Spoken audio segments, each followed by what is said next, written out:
Wondercon Day, and so I mean, I kind of was overhearing over there, so I don't want to completely do the same interview, but I was interested in kind of your answer about how your perspective and take on Watson and Holmes is different, and how that lens gives it a freshness that, basically your take, or how do you keep it fresh? Yeah, I mean, I guess what I was saying was some version of, I think you're making a mistake if you sit down and if you're starting from a place, how will this be? I must make this different. I must check certain boxes or avoid certain, it's hard not to, because Sherlock Holmes has been around for such a long time and has passed through so many hands. And as a fan, of course, like I've experienced him and Watson in every medium, and yet ideally, like for having had those experiences, you've kind of built a sense in your head of who it is and how it would be different if he lived in New York, if Watson were a woman, if he's a recovering addict. So,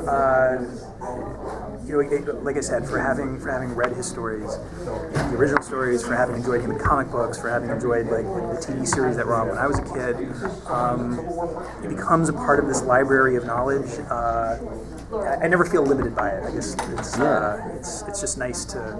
It's also great to look back and see people who did a great job. That's inspiring. People who really had an affinity for the characters of the franchise and made it infectious. Yeah, I mean, it's clear he's one of those characters that there's never going to be enough versions of him. So with the binge culture now and how we watch shows, does that change how you run a mostly procedural show? Like, does that come into your? I don't know. I mean, I don't know that. It's weird for having run this show now for a few years. Yeah. I don't really get to binge anything. I look forward to binging. I hear great things. But I just don't get between having the show and I have 3 kids under the age of 7. So binging is it's a rumor as far as I'm concerned. So I don't really know if you're supposed to, I don't know if people are being asked to build a show a certain way to make it bingeable. I'd like to think that if you're doing it well and it's a good version of whatever genre it is, if it's a strictly procedural show but you're doing it really well and you have a great cast, people will consume it as quickly as they can.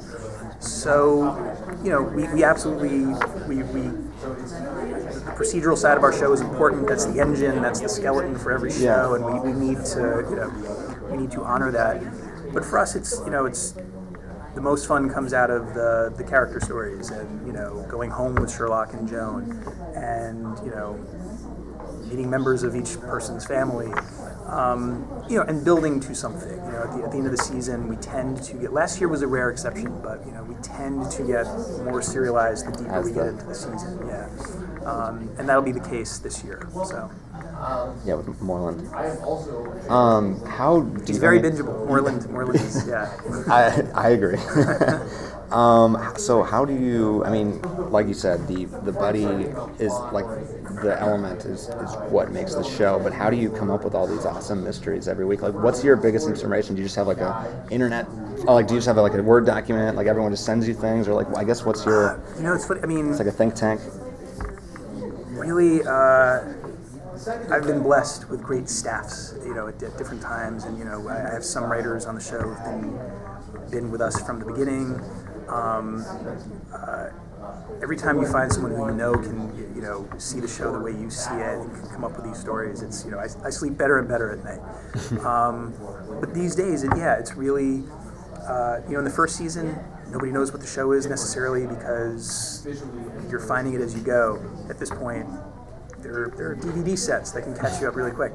But everyone knows what the show is supposed to be.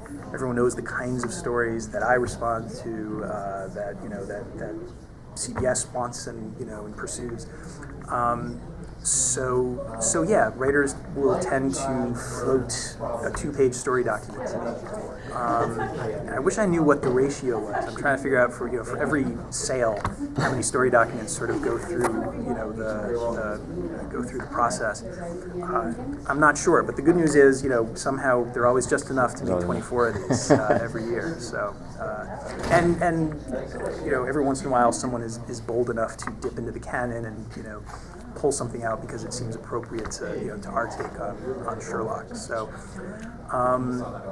somehow, knock on wood, they keep happening. So John Noble's brilliant as Sherlock's father. What made you decide to add the character, and did you have John Noble in mind for that role? Let's see. As we were wrapping up the third season, the one thing I knew for sure was, like I was saying, we didn't. Last season was the first time we didn't have a 4 or 5 episode run up to the finale. We finished a 12 episode arc with Kitty Winter.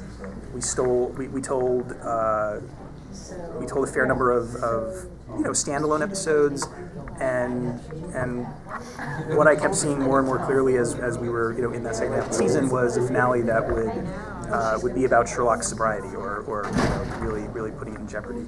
And so once we decided to tell the story of a relapse, it just felt natural. It felt true that Sherlock's father, his absentee dad, would be drawn in again. For all the horrible things Sherlock has said about him over the years, he did get this ball rolling. He did put Sherlock up in this house in New York. He did assign Joan Watson. So I don't think he could ever say he's utterly disinterested in Sherlock. He's done enough here and there. As far as bringing in John Noble, I was a devoted Fringe fan. Loved him to death.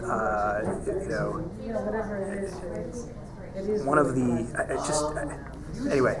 I should talk about Moreland, not Walter.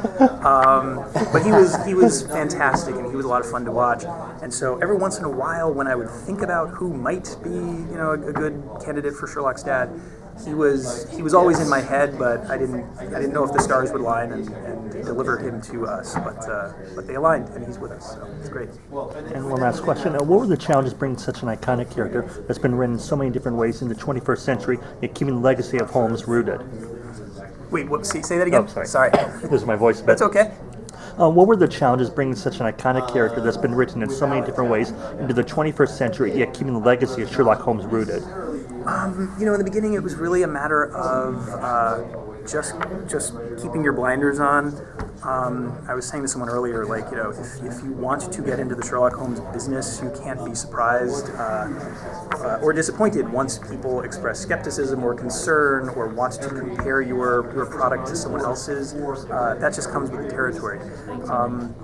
But in the beginning, it's a challenge. You don't want to get bogged down in that. You just kind of want to look straight ahead, do your work, execute your vision, and if it goes and if it's contagious, that's great. And if it doesn't line up with people's expectations, they'll move off it. Easier said than done, I know, but to sort of not hear all that buzzing, but that's really how we operated as we were developing the show. And I think you asked about how do we keep it grounded or true or correct, grounded. For me, the biggest grounding element has always been Sherlock as an addict, or Sherlock as an addict in recovery. As much as I love, once I really started thinking about doing a Sherlock Holmes show, I love comic books. I love superheroes. The best are relatable, or at least they have elements of their lives that are relatable. And that's really why I settled on the idea of him. This person who is known to have had an issue with narcotics, that he went too far, crashed, and is now building himself up again. That people can relate to. People can't relate walking into a room and spotting 10 different things that tell them what happened in here a half hour ago, or dissecting a crime scene. That's fun to watch, but it's not relatable. So always keeping that in the forefront, never leading with it, never saying this is a show about addiction, and sometimes we solve mysteries.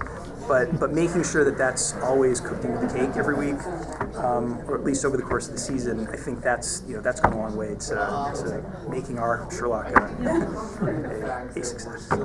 You mentioned that, I mean, you love superheroes, you love comics, and in a way, I mean, Sherlock is a superhero. Absolutely. Yeah, absolutely. and I was going to ask you arguably the first. Yeah, exactly. I was going to ask, I mean, maybe that is the answer to this question, but who is your favorite, or who are your, like, what did you grow up? Oh, you know what's funny? My absolute favorite growing up was Daredevil, and I feel like I've been able to take a lot of my Daredevil, not a lot, but I mean just the way.